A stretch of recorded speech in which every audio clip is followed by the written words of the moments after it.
tardes, soy Guadalupe Gamboa, periodista de la sección de Economía, y en esta edición de Viernes Económicos hablaremos acerca de los créditos estudiantiles. La semana pasada, el premier Pedro Cateriano anunció que el gobierno evalúa la creación de estos créditos para evitar que jóvenes en colegios, universidades e institutos dejen de estudiar. Pero esto aún está como una propuesta. Para analizar esta posibilidad nos acompaña Paul Neira, especialista en educación. Muchas gracias. Hola Guadalupe, ¿cómo estás? Un placer. Primero, para poner en contexto, coméntame cómo está siendo el impacto de la pandemia en el sector educativo. ¿Hay cálculos sobre cuántos jóvenes dejarían sus estudios o cuántos ya han dejado la universidad o el instituto? A ver, la información que tenemos a la mano ahorita es información que proviene respecto de la matrícula del año anterior y la matrícula esperada, que no está alcanzando, digamos, los niveles de los años anteriores. Y a eso hay que sumarle además el porcentaje de abandono que han experimentado, incluso estudiantes que se matricularon, pero que han abandonado los estudios en el camino del ciclo. Según cifras que tenemos solo de las instituciones educativas de educación superior privadas, se calcula de que el impacto que está teniendo el COVID-19 y la crisis es de cerca de 500.000 de estudiantes entre los institutos y las universidades que o no se han matriculado o han abandonado en el camino de las clases el proceso educativo. Entonces, eso es más o menos el impacto. Y ten en cuenta además, Guadalupe, que a la fecha hay algo más de la mitad de universidades nacionales que no han abierto clases. Y en esa cifra no sabemos realmente al momento. Yo no tengo la data, pero tampoco ha salido, digamos, información fina sobre el impacto que está teniendo de que hay universidades nacionales que no han podido salir a abrir el año académico porque no contaban con las capacidades tanto estructurales, en términos de conexión a internet, computadoras y mecanismos dentro de la misma universidad para poder virtualizar cursos, o porque los estudiantes no tienen el acceso a internet en sus lugares de sus casas, y esa información no está clara. Al momento de lo que conversamos, no sabemos cuántos estudiantes están quedando de parte de la matrícula nacional de las universidades nacionales e institutos que no están accediendo a los estudios. Entonces ahí hay una parte que todavía no podemos dimensionar, pero lo que sí tenemos información es cerca de 500.000 de estudiantes o han abandonado clases o no se han matriculado. Si tú cuentas de que el número de estudiantes que estudian educación superior en el Perú, no importa si es educación privada o pública, o estatal o no estatal, el universo de estudiantes es cerca de 1.900.000. O sea, estamos hablando de que, claro, si tenemos una cifra de 500.000, digamos, estamos hablando de que es un 25% que no está estudiando o está abandonando los estudios. A nivel nacional. Bien, bueno, precisamente para evitar que los jóvenes abandonen sus estudios, sale esta propuesta del Ejecutivo. Expliquemos brevemente de qué trata y qué implica un crédito estudiantil, porque no es un bono, no es un regalo. Exactamente. A ver, primero es importante mencionar de que el mecanismo del crédito estudiantil ya existe en el Perú. Tiene muchísimo tiempo, que pasó del INABEC, el Instituto Nacional de Becas y Créditos Educativos, la C de crédito, que en su momento determinado fue convertido en lo que hoy día conocemos como el PRONAVEC. Y el PRONAVEC, la C significa crédito. Y a cifras del año 2016, el presupuesto del PRONAVEC era 900 millones de soles en becas y 30 o 33 millones de soles en crédito estudiantil. Continuando con la información del PRONAVEC, porque me comenta que ya existen estos créditos estudiantiles, ¿cómo son? ¿Cómo funcionan? A ver, como mencionaba en el 2010, las cifras que tengo en el 2016 es que la estructura era profundamente orientada al tema de becas y casi nada de recursos, comparativamente hablando, estaba dedicado al tema del crédito estudiantil. Entonces, ¿qué es un crédito estudiantil? Es un crédito en el cual el garante, o sea, tiene que ir el estudiante a la Oficina Nacional, que es el PRONAVECA, el Programa Nacional de Becas, y él solicita, él presenta la información suficiente, veraz, de dos cosas. Primero, de que ha sido aceptado en una universidad, ha postulado, él explica que no tiene los recursos para poder estudiar, pero que sí tiene un garante, o su padre de familia, o su trabajo, dependiendo si es menor de edad o si es mayor de edad, igual puede tener un garante. Y el Estado, a través de la oficina estatal, que es un órgano desconcentrado del Ministerio de Educación, es PRONAVEC, le otorga un crédito. Y ahí hay distintos mecanismos. Uno de ellos puede ser que el Estado que le otorga el crédito a mí, por ejemplo, que yo me presento a pedir el crédito, y el Estado le paga directamente las mensualidades, la matrícula de la universidad, lo hace directamente. Eso es cuando la universidad es nacional, o sea, queda dentro del territorio del Perú, ¿no? Imagínense que yo ingreso a una universidad nacional en el Perú, ¿no? Entonces, lo que hace el Estado peruano es se compromete, presenta un documento y paga el dinero directamente de la colegiatura de la universidad, en mi caso.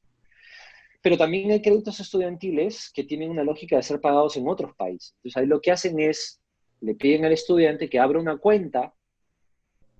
Evidentemente se firman un conjunto de papeles formales, digamos, de compromiso, hay garantes en el proceso, y yo tengo una cuenta en otro país, estoy estudiando en Colombia, por ejemplo, y abro una cuenta en un banco en Colombia, el Estado peruano me deposita, yo pago y después yo tengo que rendir cuenta de que el dinero que yo he recibido efectivamente ha sido pagado para poder estudiar la colegiatura en la universidad donde estoy estudiando. Tiempo después de que yo regreso al país o comienzo a trabajar, que he terminado el periodo del crédito y he terminado mis estudios, comienzo a devolverle el dinero al Estado. Y eso configura la lógica de un fondo revolvente. O sea, es decir, tiempo después, los que recibieron, imaginemos una maestría que dura 2 años normalmente, 2 años después comienzas a trabajar, te pueden dar un periodo de gracia, imaginemos unos 3 años, al tercer año yo comienzo a devolverle el dinero con una tasa de intereses que es muchísimo menor a la del mercado de intereses de los préstamos típicos, digamos, que existen en la banca privada para poder otorgar créditos, ¿de acuerdo? Entonces, lo importante es comprender, primero, 2 mensajes fundamentales. El crédito estudiantil ya existe en el Perú, solo que, entendiendo la propuesta del primer ministro, el ministro Cateriano, del premier Cateriano, va a recibir una asignación adicional de recursos para poder ampliar las posibilidades de dar crédito. Y la segunda es el Estado peruano el que da el crédito directamente, uno a uno, o sea, es decir, el individuo con el Estado peruano, no hay intermediario. No hay un banco de por medio. Así funciona ahorita.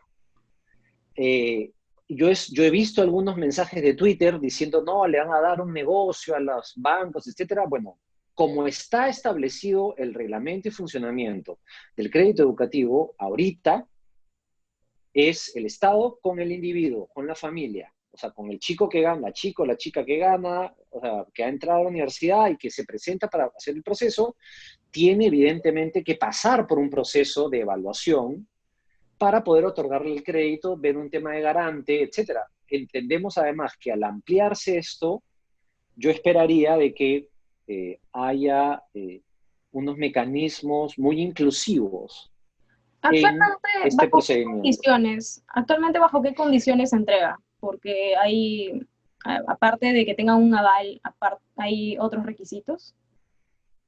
Lo que te decía, por ejemplo, que tienes que ser aceptada en una universidad. ¿No tienen que Tal. cumplir algún, no sé, mínimo, máximo de edad? No sé, ser un estudiante con un buen promedio o alguno de esos requisitos que me refiero a las becas actuales. Sí, para el tema de los créditos, normalmente el tema del crédito se ha manejado para arrancar las carreras. Lo que pasa es que ahora tenemos una situación bastante sui generis, digamos, y particular, que implica de que hay estudiantes que no van a poder ni siquiera, o sea, ver su carrera trunca, es decir, ellos están estudiando en una universidad determinada y no pueden seguir pagando. Entonces, allí habría, lo que podría suceder es justamente el caso de que tienes un estudiante que ya está en la universidad, entonces lo que él tiene que, de nuevo, estoy ahorita suponiendo, porque este es un caso sui generis que no se usa normalmente, un estudiante que le faltan 2 ciclos, un año o un año y medio, o está a la mitad de la carrera. Las carreras de pregrado normalmente duran 5 años. Entonces imagínate un estudiante que se ha quedado en el segundo año de su carrera, le faltan 3 todavía por terminar, y se acerca a pedir un crédito estudiantil. Bajo la misma lógica que mencionaba antes, debería presentar pruebas suficientes de que él está en la universidad, de que él ha sido aceptado. Y allí habría que entrar a discusión si es que el criterio que tú mencionabas hace un instante en tu pregunta, de récord académico, va o no a entrar como una condición a ser considerada en el proceso de otorgar el crédito educativo. Podría ser, sí, podría ser. Si me preguntas mi opinión técnica, yo discutiría el caso, porque la situación de la pandemia ha sido una cosa totalmente disruptiva y abrupta, y puedes tener un estudiante que no es, o sea, que esté, por ejemplo, en el promedio, en la mitad, digamos, de su rendimiento, pero que por producto de la pandemia ha perdido la capacidad de poder, o porque él se paga los estudios, o porque su padre le paga los estudios, o porque es una cosa mixta entre los padres y el trabajo del chico o de la chica, digamos, discutiría ese criterio porque sería no inclusivo, pero tampoco se trata, digamos, y ahí hay una discusión, que es que tiene que ver con, imaginemos, un estudiante que ha jalado todos los cursos en los últimos 3 semestres, bueno, ahí sí sería discutible. ¿Por qué? Porque el crédito es un mecanismo en el cual hay ciertas garantías, y una de las garantías tiene que ser, de alguna manera, el récord académico, pero no ser tan restrictivo, digamos, ¿no? O sea, normalmente cuando hay becas te piden estar en el tercio superior o el quintil, que es el 25% más arriba de las notas. Yo creo que en este caso se tiene que relajar para poder abrir la oportunidad del crédito a los estudiantes. Ojo, estamos hablando de educación universitaria, superior. En el caso de los colegios, ahí sí creo que hay una oportunidad nueva. Es una cuestión muy disruptiva la que está planteando en ese sentido el primer ministro. Y allí habría que discutir quizás otros mecanismos distintos a lo que estamos planteando, porque no es que se va a presentar un estudiante o que ingresó a la universidad y no tiene dinero para pagarlo, o se ha quedado trunco en un proceso de una carrera de 5 años, sino que esto tiene que ver más con colegios privados en el país cuyos padres de familia han roto la cadena de pago y el estudiante teme, digamos, que pueda continuar sus estudios escolares. Entonces, allí creo que hay que abrir una mesa de discusión rápida, técnica, que se puede convocar, justamente para ver cuáles son las condiciones que se podrían considerar ante un crédito escolar, en este caso. Porque ahí tú tienes dos mecanismos. Serían dos tipos de créditos. Yo creo que deberían ser distintos, porque en un caso, el mecanismo, como te mencionaba, puede ser que el Estado le pague de frente a la universidad para que el dinero no vaya a la familia, ¿de acuerdo? Y tener la tentación de que en una situación de necesidad, el dinero que va destinado a la universidad se termine yendo para otra decisión, que puede ser válida, pero no es el objeto del crédito. En el caso de la familia, que tiene hijos en edad escolar y se ha quebrado el proceso, yo creo que el mecanismo debería ser directo a la familia, ¿no? ¿Por qué? Porque los montos son menores, o sea, un monto de estudios en una universidad suele ser mayor al precio que uno paga en el promedio de costos que existe en el Perú de escolaridad, de pago de escolaridad en los colegios, ¿no? Bien, hay cierta discusión acerca de ese tipo de préstamos estudiantiles, porque en algunos países generan endeudamiento a los jóvenes de muy corta edad ya están muy preocupados por su futuro, porque están endeudados y algunos incluso no llegan a obtener un trabajo. ¿De qué manera podrían plantearse esos créditos para que no afecten a los estudiantes? Lo que pasa es que yo tengo en particular, Guadalupe, dos casos que son casos emblemáticos en este sentido. Uno es Estados Unidos y el otro es Chile. Estados Unidos más alejado de nuestra experiencia y Chile más cercano a nuestra realidad. En el caso de Chile, los préstamos y créditos estudiantiles son con la banca, no son con aval del Estado. En el caso norteamericano es un híbrido, es una mezcla. ¿Por qué? Porque hay un fondo que se llama el NAFSA, el NAFSA, que es el fondo del Estado norteamericano, o sea, federal, la F es de federal, o sea, del gobierno federal, que le otorga créditos a las personas para poder estudiar. Pero también hay posibilidad en Estados Unidos de acceder a crédito de banca privada. Entonces, y efectivamente sí ha habido un crecimiento enorme, en el caso norteamericano, ha habido un crecimiento enorme de la deuda respecto a los estudios, pero es una deuda de muy bajo, cuyo porcentaje es muy bajo porque es el Estado federal el que ofrece ese beneficio. Muy distinta es la situación en el caso de Chile, donde en realidad quien interviene en el proceso, en su enorme mayoría, es la banca privada. Entonces, en este caso, nosotros no estamos discutiendo una situación similar a la de Chile, sino más parecida a la de Estados Unidos, pero entiendo además que el planteamiento sería durante la crisis. ¿Por qué? Porque en el caso norteamericano, el NAFSA es una institución que tiene 70 años de funcionamiento.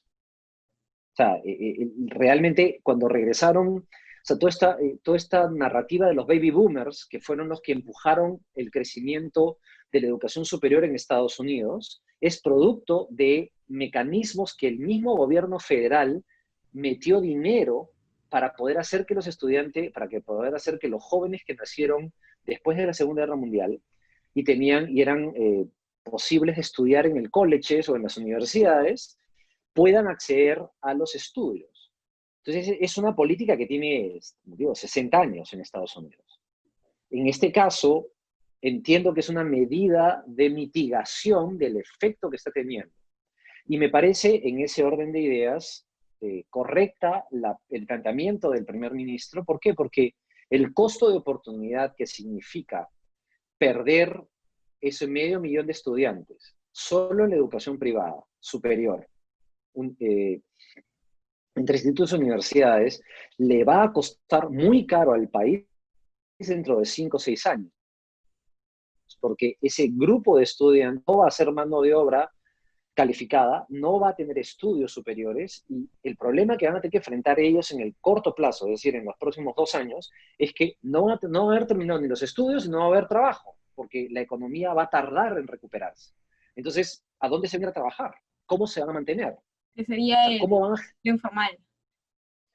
Y probablemente se van al mundo informal y eso revierte de nuevo contra el Estado peruano. Entonces, el costo de oportunidad de poner un fondo de dinero que se convierte en revolvente en los próximos 2 o 3 años para que esto comience a funcionar como efectivamente funciona en otros países, en Chile, en México, en Colombia, que son lugares donde el crédito estudiantil está muy bien organizado y funciona como un mecanismo normal y regular de operación, es, creo yo, una oportunidad al sistema para poder funcionar y operar y dar mayores oportunidades. Porque acuérdate que hemos hablado que hoy en día en la educación superior, solo hablando de la educación superior, hay 1.800.000 estudiantes entre 17 años promedio hasta 24, que es el rango de tiempo en el cual las personas estudian en la universidad.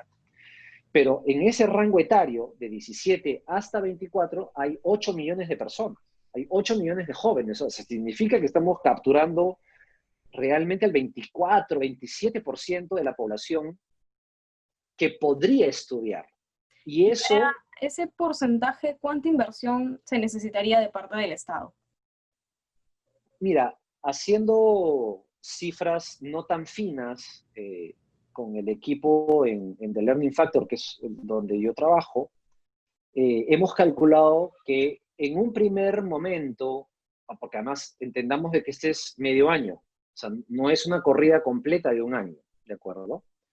Pero para poder funcionar unos 12 meses de poder ofrecer efectivamente crédito educativo con este mecanismo, el cálculo que nosotros tenemos y que hemos hecho es más o menos de del orden de los 500 millones de soles.